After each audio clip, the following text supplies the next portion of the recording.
discuss that. This is WZRD Chicago 88.3 FM.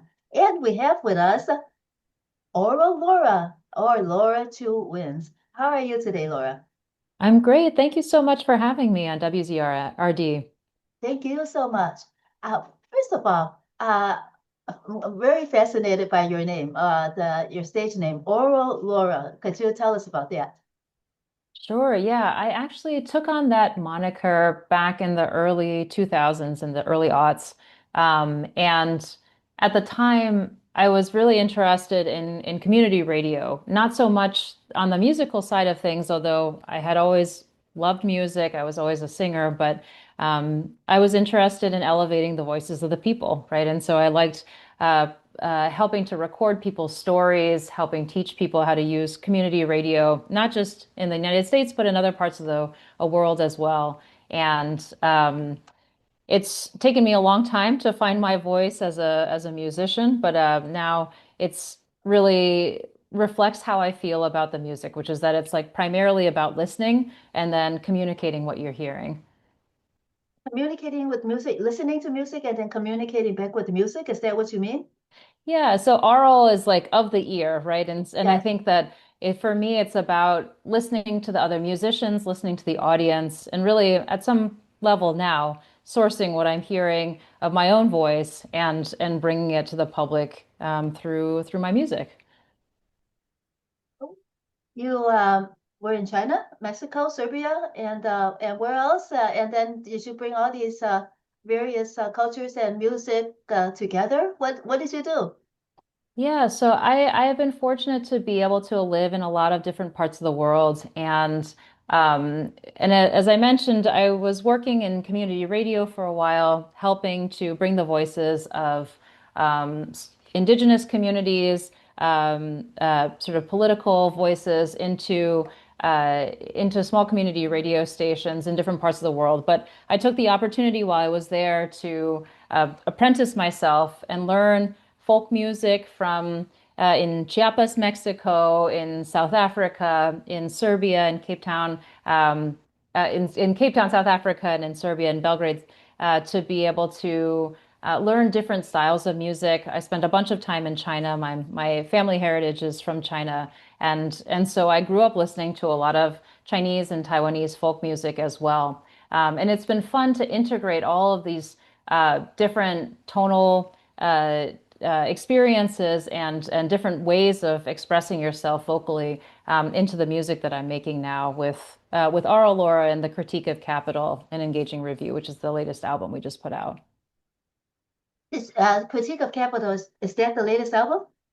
Yeah, that's right. So we just released our sophomore album, The Critique of Capital, an engaging review. And for listeners, review is spelled REVUE, like a cabaret, right? Because Mhm. we really wanted to take the opportunity to showcase kind of a wide variety of genres and to tell a story that wasn't limited to one particular variety of music. And I was able to bring in a bunch of the experiences that I've had in absorbing folk music and other different styles, Roma music from the Balkans, indigenous music from Mexico and from China into this music.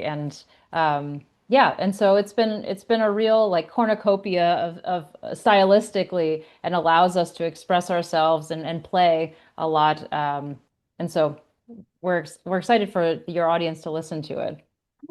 Yes, I enjoyed it very much. What parts of China did you live in? Well, so I was in Yunnan, China for the most part that I was there, the south western portion of the country, but my family is from Henan, which is sort of more central and more eastern part of the country. Where they have a lot of those preserved eggs, right? There is That's right, that's right. It's delicious. Yeah. done. Yes. Great cuisine. Yes, because I am Chinese too. So you were you raised in the U.S. or were you born in China? No, I've been raised in the US. My mom emigrated to Taiwan and then eventually to the United States in the 1970s. And so she's been living here ever since, and I was born and raised here. What kind of Chinese music did you listen to? Did you listen to Chinese music when you were in China, living in China, or did you grow up listening to Chinese music at home?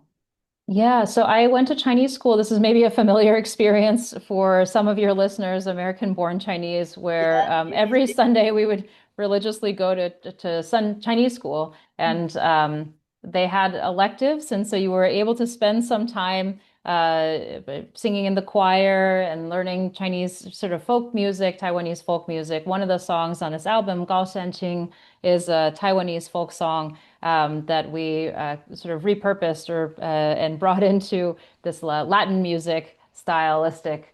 Um, but when I was in China, this was already when I was in college. I was in Yunnan, and so I was getting to spend some time with some of the indigenous Lisu community, and they have a really interesting marriage of their culture and sort of the missionary Christian culture that had been brought to them in the early 1900s, and so.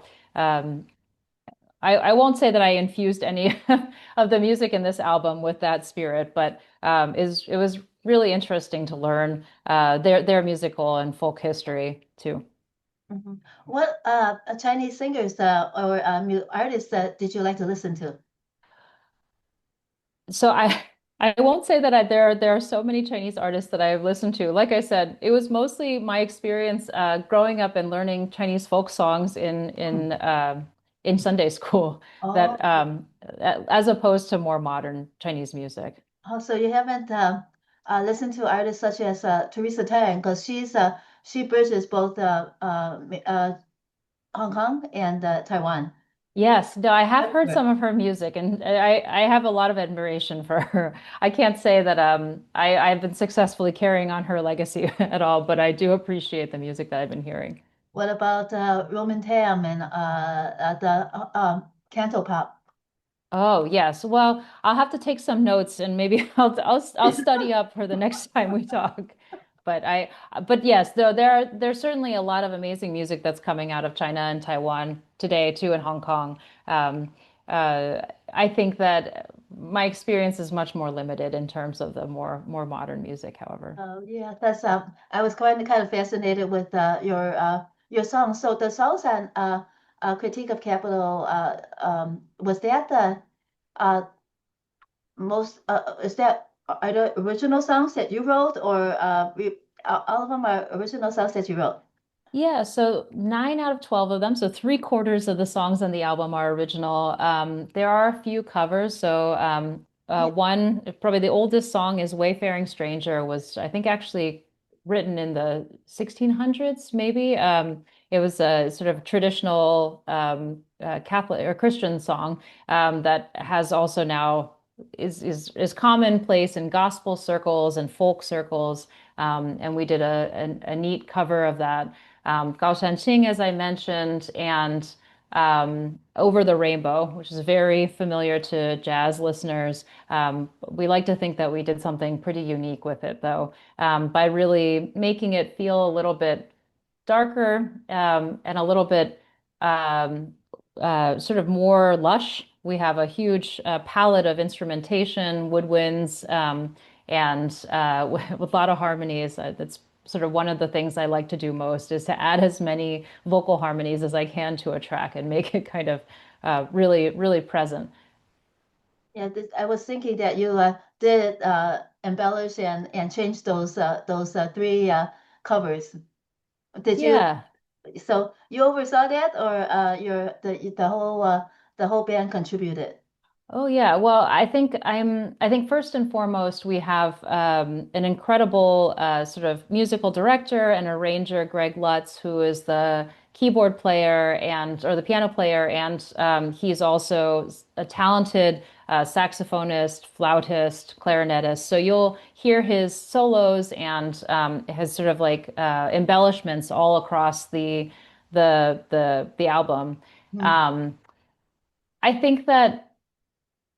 I'm really grateful to work with such deep listeners across different musical, across different instruments, right? Like the Jeff Leonard, who's our guitarist, Justin Brown, who's our bassist, and Jay Constable, who's the drummer. All of them contributed so much. You know, they begin with an idea that I helped to lay out, but these songs wouldn't have come to life if they hadn't all decided to imbue aspects of themselves into it as well. And what about your compositions? What inspired them? Yeah, so I think that the album itself is unquestionably political, right? The critique of capital. In some ways, I kind of wanted to make kind of a winking critique or analysis of our moment, Marxist analysis of our moment. Um, because we know that sort of we're in pretty chaotic times, I think kind of grim times if you look at what's happening ecologically, economically, socially in the United States. And but it feels like things are so difficult to perceive the sort of amount of catastrophe that we're facing that it feels like it's like looking into the sun, right? It's really hard to take that in and process that. And so the reason why we wanted to have it be an engaging review, this cabaret of different styles um, and really different tones was to allow us to be able to confront what's going on in a way that feels more able to be processed, right? And so um, there are songs that really speak of the hope and kind of the ways that people are pushing back or are able to fight back when things are feeling hopeless. And there are songs that are actually sort of sitting with the grief and the tragedy that we're also living through. And we try to encompass that sort of whole full spectrum of feelings in this really difficult moment.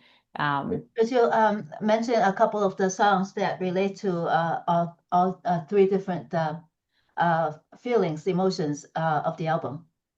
Yeah, so one of them, I think maybe one of our the a central track from the album, "Oh No Honey," is something like it's like a gospel track. It's a really high energy, kind of a big horns, lots of harmonies, the Andrews Sisters type harmonies, and it tells a story about the ways that capitalism really tries to diminish us, right? There's like a several vignettes, and one of the vignettes talks about um, how online we're constantly barraged with these insinuations that we're not enough, right? That our bodies are unattractive, and the only thing that can save us is this new dress, right? This new thing that we can buy. And sort of the main line from that is like they take your pride in order to sell it back to you, right? And so and but then there's a chorus that says, but we say no. We say no, no, no, because we know how they do this, right, to us. And they take your pride in order to try to sell it back to you. And then it has a second vignette that says, that really is actually based on an experience I had as a buffet cook in a casino in West Virginia, in which um, the casino insisted that we have a series of niceties that we say whenever we were greeting a customer, right? We'd have to be, say please and thank you and really, say, how are you doing? And just act in a way that was sort of inherent to the way that people in West Virginia and the community would act anyways. But then they had secret shoppers and people were graded on whether or not they were saying these kind of these polite terms that people would otherwise already say. And so the second vignette is really like, you're not nice because they told you to do it because you're getting stars on your monthly review. It's you're not somebody that they told you to do, right? Like that they learned you to do is the expression that I use because that's an expression in West Virginia. Instead of saying they taught you to do, they learned you to do. And um, and we say no, right? We reject that, the idea that we're being that our personalities and our care for our community is being told to us or mandated to us by our employers. So that's one song that really says both some of the harms that I see that we're experiencing in this culture, but also the ways that people are standing up and fighting back and kind of recognizing that that's not a fair or an accurate assessment of how we're living in this world. And another song, Draw You Down, is really talking about uh, how we are living in a world that's like lacks a lot of grounding, right? Like especially in a world with a lot of AI generated images and now music and videos and things like that. That and this is something my mom says, my Chinese mom says. In fact, this is something that she probably tells me every time I talk to her on the phone. She says, we need to teach our children to love the real. And what she means by that is that our children need to know books, right? Like they need to know things that are real in the world and not be fooled by fake digital images, things that are not actually produced by people with an intent to communicate to other people. Um, and and so I have a line about it. It's like my mama says, teach your babies how to love the real. If you don't hold their hands, then they won't know how to feel. And the song is about drawing people down to like to basics, to the earth, right? To like connected with each other and things like that. And What's the so name? What's the name of that track again? that's called Draw You Down. Draw You Down. Okay. Yeah, and so my mom feels particularly good about that one because I name check her. But it's true. It's I think that piece of advice that she gives is the right thing. Is that our children need to know the real, Mm. and um, that may be the only way that they're going to survive in this world is if they can both create it themselves and are discerning enough to know what it is. I think you're right about that. It seems as if kids are being desensitized to reality now. Yeah, I mean it's a crazy and existential thing that we're confronting, and I think that we're trying to capture a little bit, both recognize the precarious position that we're in, and talk a little bit about what it means for people to have hope and a vision and to push back against it. How old were you when you started singing? You have such a beautiful voice, and you could go to very high registers, and your breathing is good. Everything is very polished, you mentioned earlier that you weren't even interested in singing in the beginning. Sure, yeah. So I have sung for a long time. I started singing jazz in college a little bit. Um, I think that, and then for the last, two decade and decade and a half, I've been singing in jazz bands, and it's been really enjoyable. I think I've learned a lot from the process of singing in jazz bands, singing the standards. Um, and However, I think that for a long time I've wanted to tell my own stories, right? That I think there's some amount of creative intervention you can do with the standards, right? You're you're telling a story through somebody else's medium in a lot of ways, right? It's like you have this melody, there's a set of chord changes, there is there's some convention around the standards, and I think this album in particular, our freshman album, Exotastes, which came out 2 years ago, have both been opportunities to take all that we've learned in the performance and uh, the improvisation of jazz, but also sort of unlock even more by telling a new story with lyrics to really try to defy the genre a little bit. I think that we really push the boundaries of what could be considered jazz. There's jazz infused rock or jazz infused folk or something like that. And to really also have songs that go places, right? I think a lot of times the standards in particular, it's a very, the form is pretty standardized too, right? It's like, well, we know where we're going. It's going to be kind of cyclical. It's like we're using the chord changes to move forward, but ultimately we're coming back to where we started. And I think for me, it's been really fun to make songs that really end up in a wildly different place than where it started in a lot of cases, and to take the listeners on a journey through the lyrics, but also through the form of the song that maybe was hard to anticipate it when you started. You started in community radio, and then how did you turn to singing and music and jazz? Yeah. I think there's a lot of similarities in some ways, or resonances across community radio. I mean, so community radio, of course, is a forum for me make disseminating music, of course, right? It's just uh, this is a community radio station, right? And it's just a space in which you can have stories, you can have journalism, you can have music. But I think um, the my entrance into community radio was about elevating sort of the people's voices, and I've since I began as a journalist essentially, or a storyteller, interviewing people for their stories and then helping it presented back to them so that they would hear something that they didn't even know about themselves, right? And I think that and also to share that with the broader community. I think that since then I've become a union organizer, a labor organizer, and now I run a community organizing organization in the Pittsburgh region.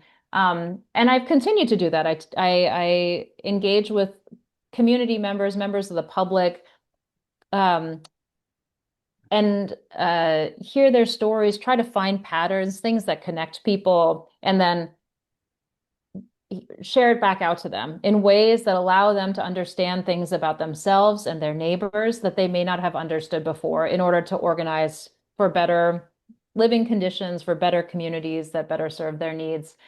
Um, and I think that jazz and the music can be a lot like that too. It's like it's about listening for the stories that are coming from the other instruments. It's like in the moment listening for the responses and like sort of the tenor of the audience, and like communicating that back to them, heightening it, um, allowing people to I don't know, have a conversation both between the band and with the audience, and then also I think with the writing of the music, to communicate what I see as a shared experience among all of us in this terrible political climate, and allow people to understand something new that they have been experiencing but maybe couldn't articulate before. So would you say that jazz is more of a working class kind of genre? I hope so. I think that there are some that maybe perceive it as a like a high art or elite art, and I think that there's a case to be made for that, right? Like I think that I think Nina Simone was somebody who really um, felt like it should be understood and valued in the same way that classical music should be. But she also understood it as a political art form too, right? And told stories that voiced suffering and resilience. And I think that both things can be true. It's that it is high art in the sense that it should be respected for um, the quality of skill that musicians are bringing to it. But it's also a a powerful mechanism for communicating um, the experience of working people, and again the fight, the grief that that we are experiencing in a moment such as this too. When you incorporate the folk songs, what kind of folk songs did you incorporate folk songs into Critique of Capital? Yeah, so I think that the two obvious examples of this are Wayfaring Stranger and Gao Shanxing. Over the Rainbow, I don't think would be, I mean, as a standard is the other sort of classic song that's part of this collection. In the previous album that we did, Exotastes, Zapievala Sojka Ptica was one of the central singles of this album. From it's also a Roma song from the Balkans, and um, in truth, a lot of it is just it's just a kind of music that's really resonant to me, and while maybe doesn't have the same level of social commentary, it feels alive in a way that I think and can be infused into these all these other different forms and be in communication with all of these other different genres from other parts of the world in ways that I think are a little bit novel, and sort of bring it back to life. So these folk songs that you chose to incorporate into your album, did you choose them on account of their musical sound, or did on the account of the lyrics, the meaning of their lyrics? I think their musical sound and also their sort of relationship to my upbringing and sort of my and just how close they are to my heart. I think that because of their the familiarity of them, it felt like there was a lot more potential for them to be appropriated and like shaped into something new too. When you wrote your songs, did they come to you in in dreams, or did you mull over them for a long time and then create them? Yeah, I think that so for me, music writing starts with the lyrics because I need to know what story I'm telling before I can make the music, the chord changes that complicate it or that emphasize it, right? Like I think that I'm first and foremost telling a story, and the story is through the narrative, is through the words. So a lot of it actually comes out of like journal writings, things that I'm thinking about. And I- I'm not much of a piano player, but I'm enough of a piano player to know what I like. And so I'll spend time then thinking through the kind of chord changes that I want to complement the melody and the lyrics. And then I turned it over to Greg Lutz, who is a phenomenal musician and arranger, who then makes it legible and for all the rest of the musicians, but also if I instruct him that I want a wild interlocking woodwind line that he'll know exactly what I mean and he'll proceed apace. So I think ultimately it's a collaborative effort, but it starts again from kind of the story of the lyrics for me. So, since you start with lyrics, have you ever tried your hand at writing? Not music per se, but just writing. Yeah, I think I enjoy writing. I do some amount of writing for my work, my day job. I think that uh, it's maybe not, I don't think I'm good enough for it to be a standalone thing that I do. But I do think there are times when you know that something, I mean, writing is also like listening to music, or as a musician, it feels like there's a lot of synchronicity, right? It's like there's a moment where you're like, you read a line and you're like, oh, that sounds right, right? I know that I've shaped it to a point where it's like, it's it's whole, it's meaningful, it's resonant. And I feel like as a musician and as a singer, I can get to that point where I say, that's the right sound, that's communicating something. That's the And yeah, clincher. no, That's that's all. that's the like the clincher phrase or something like that, right? The uh that one line seems to be what you're looking for. That's right. That's right. You just like you just know. That's the I think what's interesting to me too is that there are times. Well, it's interesting to me, like trying to assess what other people will find interesting about your music. And oftentimes you listen to a song and there's a moment and you're like, oh, that's the climax of the song. It may not be the loudest moment. It may not be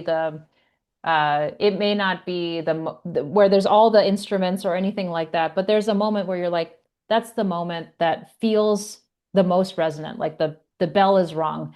And so often that's true for everybody, right? Like everybody will listen to the song and say that moment at 2 minutes and 20 seconds, that's the moment. That was the thing. And I don't know how that works. I don't know how you could, if you can program that or anything like that, but it's just like, it's so interesting to me that that comes through um, for many people and that you can find that. And that's a thing that people can agree on. Sounds like you're saying that there's that little moment that touches the universe. That's right. You can find the moment that touches the universe. It's an amazing thing if you can find it, if you can make it even better. Yeah, it's when people tell you that there's that little moment or that part of the song that really resonates with them, how does that moment hit you? Does it is it often like a different moment from what you find? Do you find it surprising that they chose that moment, or do they usually choose something that some point in the song that you really like as well?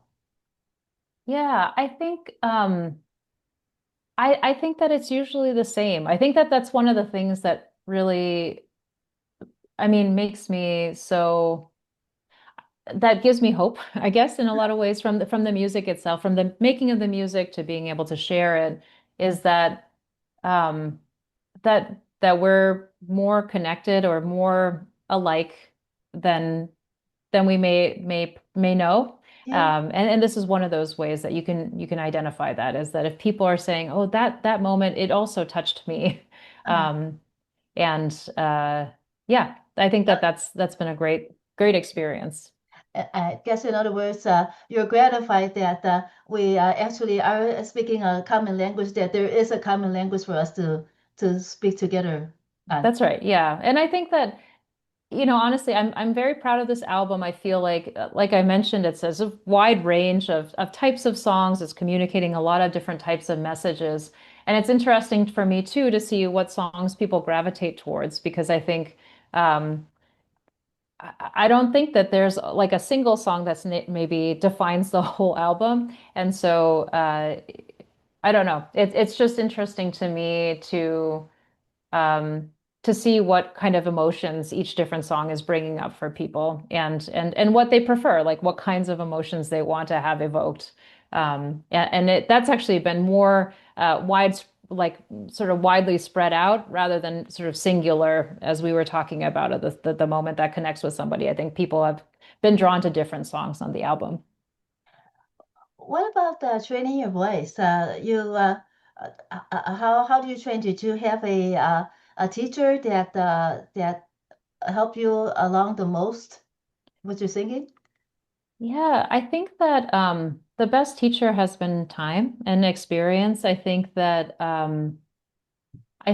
one of the things about jazz that's so amazing and why it's such a great teacher is that at the outset, you think or maybe I think I should only speak from my own experience, but I think I thought that you were just trying to simulate a good performance, right? You're like trying to sound like somebody who did the song really well. And I think with standards in particular, there's so many examples of other people that have sung those songs. And so you listen to them and you say, "Oh my gosh, wow, that's an incredible version from like Karen Allison or from Dee Dee Bridgewater or from from Ella Fitzgerald and Billie Holiday of this song, and then you try to emulate them, right? You say, "Oh, that was a really cool thing that they did. I'm going to perform that." And so at the outset, it always feels like you're just pretending to be like somebody else that you've heard that has done a good version of the song. You're kind of chasing the tail of the song and trying to uh, just trying to perform it. And I think what's been a great evolution and the best teacher for me over time is to realize and to over time realize that I make all of the decisions in the song. At any moment, I can make any kind of decision, and that I want to always be leading the song, even when I'm not, there are times when I'm not the person singing, right? Somebody else is soloing it. But every time that I'm in the mix, I want to be fully present and I want to be making decisions, not because I heard somebody else do it in some particular way, but because that's the thing that feels like um, the right the right melody to have, the right timing to have, based on my experience in the moment and my communication with everybody, the other players and with the audience, and to really own the decision that I am making to like lead the song rather than chasing the tail of it or emulating somebody else's version of the song. Um, so to answer your question, I think that that experience has been the best teacher. I had a voice teacher for a very short amount of time in college, 20 years ago. Um, but I haven't since. So, you know, it's sort of like experience or nothing. So So was that's it what I that have to lean on. was it that voice teacher that taught you how to breathe and how to sing in the mask and all that and uh, diaphragm using the diaphragm and everything? Maybe. I think that maybe I haven't had as much training around those things. As instead the teacher that I had for a brief period of time 25 years ago Mm. taught me to be a listener, right? And really and taught me to hear to listen to jazz music in particular and to understand what I was hearing and exposed me to a lot of important musical giants who I've certainly gathered a lot of inspiration from and a lot of learning from. What was the name of the teacher's course? Was it music or was it chorus or what was it? It was just a jazz. I would have jazz lessons with her. Oh, and but you didn't have any musical background or voice, but you were lucky enough to have a class with her. Was it like Yeah. individual training? And then Yes, but very briefly, oh, for just a couple of months, many, many years ago. I was in choir for some amount of time and in high school and again in college, but not, that was not a long-standing practice of mine, unfortunately, because I think that's been a wonderful experience too. oh, it was one time.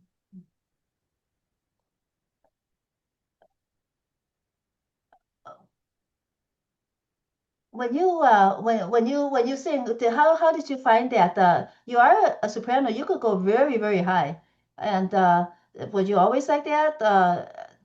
How did you land in that register?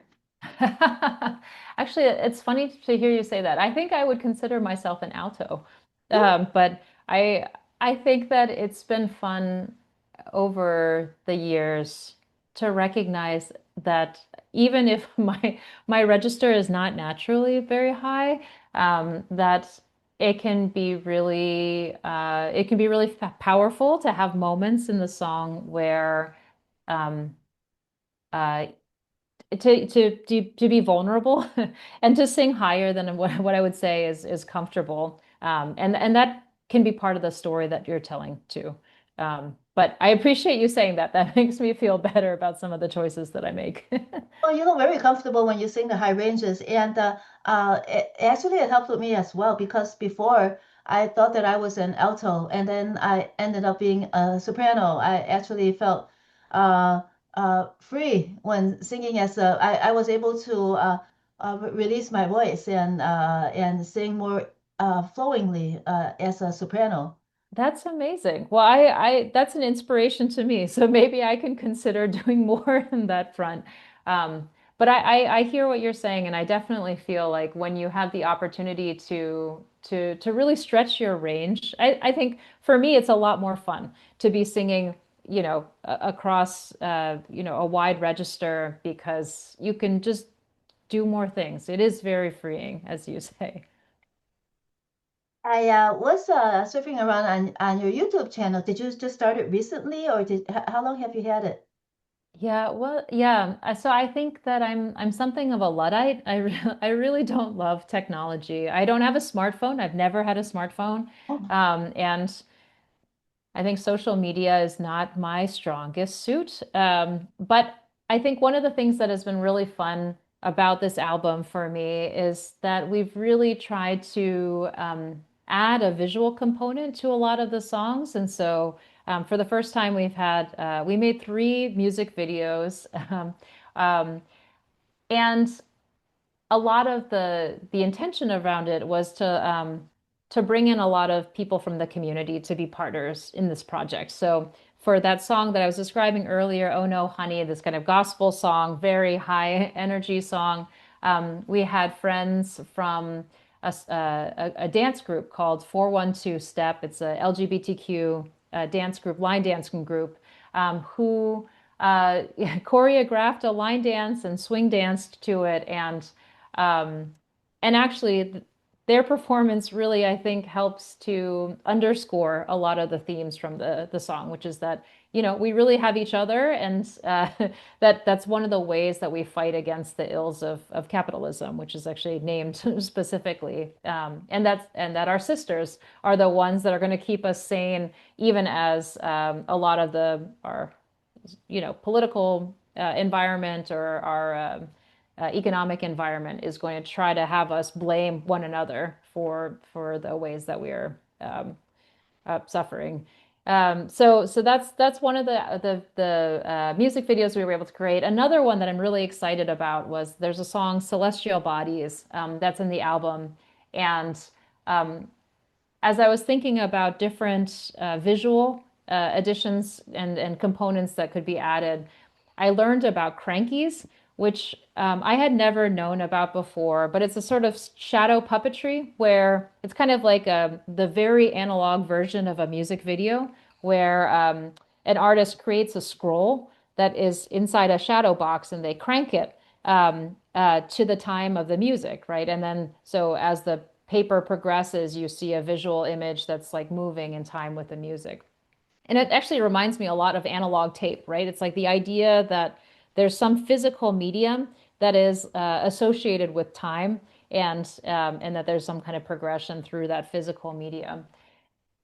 I happened to tell a neighbor of mine that I was really interested in this new thing called a cranky, which is actually a very old thing and a very old Appalachian art form. And she's like, and I thought she would know nothing about it, but instead she said that her mom was a celebrated cranky artist and would be interested and available to make a cranky for me. So thankfully, she did that. We were able to debut it at our album release, and now there's a music video of her cranky, which is absolutely gorgeous, telling the story of celestial bodies, which is, I think, maybe one of the most narrative songs that we have on the album. It's on YouTube, right? I'll have to It's look on at that. YouTube, It's, yeah, yeah. yeah, well, yeah. So a long story short, yes, YouTube is relatively new to me, but I do think that we've been creating some neat content to tell the story of our music. What about House of the Rising Sun? House of the Rising Sun, yeah. So that song originally was called Rising Sun Blues. It was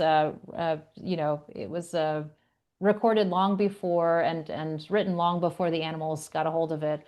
And Nina Simone did an amazing version of House of the Rising Sun, which I've taken inspiration from. And we have been able to perform a version of that. It's not recorded on the album, that is on the YouTube channel, that we were able to perform at the City of Asylum, which is the same place that we were able to debut this album about a month ago. How did you end up in Pittsburgh? So I think I mentioned that I'm a union, or I have been a union organizer. And Pittsburgh, you may know, is a union town. It's a former steel, a steel town, a place where the steel workers have had a long and storied presence. And there is a powerful history of the fight back against big, the billionaire magnates of previous generations, the Carnegies and the Fricks. And I was working in a casino in the 2000s, and that casino underwent a union organizing drive of which I became a part, and eventually was brought to Pittsburgh to do organizing, labor organizing, um, and have stayed here ever since. How hard is it to organize for a union? It's very hard. I think, but I think it's an amazing moment in history to be part of the labor movement, because I think it's as popular as it has ever been in anybody's lifetimes. The idea of organizing and being part of a community of workers that are fighting for better working conditions. And it's a challenging environment legally, and sort of the strength of corporations is kind of unparalleled at this moment, but I think also the will of the people to have something better for themselves and their families is like higher than ever. And so it's challenging, but I think it's a really amazing community to be part of, to be organizing alongside coworkers for a better life. Have you ever done any voting drives, voting registration drives? Yeah, I have some. I think that's not been a primary focus of my work around like political or electoral campaigns. The organizing I do these days is I run an organization called Pittsburghers for Public Transit, which is a bus riders union. And so we organize for better and more affordable and accessible and expanded public transit. And really thinking about that as a vehicle, so to speak, of advancing sort of racial and economic and even climate justice. Um, we don't part we have not and do not participate so much in electoral politics as you're describing, but that is a lot of people that I'm in community with do. Yeah, because the reason I ask is we find it very hard to engage people to vote. And I was wondering if there's any parallel between that and getting people to join a union. Mm. Yeah, I think that in both cases, people need to believe in the possibility for change, Mhm. and that if that and that their participation is going to be meaningful, that I think that what I value about union organizing, that's maybe different from electoral or political organizing, is that you are the vehicle for change, you and your coworkers, right? It's not that you're asking somebody else to do something that who may or may not at the end of the day deliver. And I think it's hard because people have a strong distrust of government at this point to deliver much of anything. But I think that when uh, I think that once people realize what they and their peers or their coworkers, their neighbors can accomplish together and to be responsible for together rather than putting it on some outside entity, that's when people can get really animated and participate in a way that we maybe don't see in electoral politics. There's a long way to go for, I think, for politicians to regain trust that Mhm. they are going to deliver. Right, because they're beholden to their campaign donors as well. Right, exactly. Exactly. So when you write your music, you are working, let's say, in helping the unions getting unionization. So all these struggles that you're working on, have you ever connected your music to these struggles? Like, do you what in the back of your mind when you're writing these songs, you are thinking about these struggles and thinking about how you could uh, use the music to uh, give a voice to these struggles. Yeah, I think that so I have to say that I am not a huge fan of like very dirgy kind of this I always call it dirgy like leftist protest music, or I feel like in some ways it just feels like it's approaching too directly some of the I don't know. It's not nuanced enough to tell the story in a way that I enjoy. Um, and so I don't write music that is specifically narrating, you know, a point. The point is not to like beat people over the head with some particular opinion. Mhm. Um, that said, I do enjoy bringing in, well, certainly I want to tell with some sensitivity and some artfulness, how people are responding to the political moment, how people can have a vision or hope and things like that. And I also do want to uplift songs that I do feel like tell the story, that are resonant in this moment. And so one of the songs that I performed at the album release was the song "Brother, Can You Spare a Dime" that was also written by Yip Harburg, who is the lyricist for Over the Rainbow. And that song "Brother, Can You Spare a Dime" was, you know, it was a hit in the 1930s.